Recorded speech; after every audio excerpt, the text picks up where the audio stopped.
నిద్రపోయే ముందు 11 మాటలు శివనామని చెప్పి పడుకోమని చెప్తారు.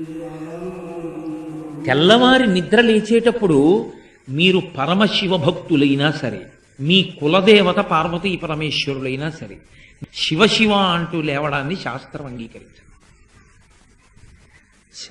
శాస్త్రమే. శివుడు కేశవుడు రెండని నేను అంటలేదు, కానీ దేని స్థితి దాందే అంతే.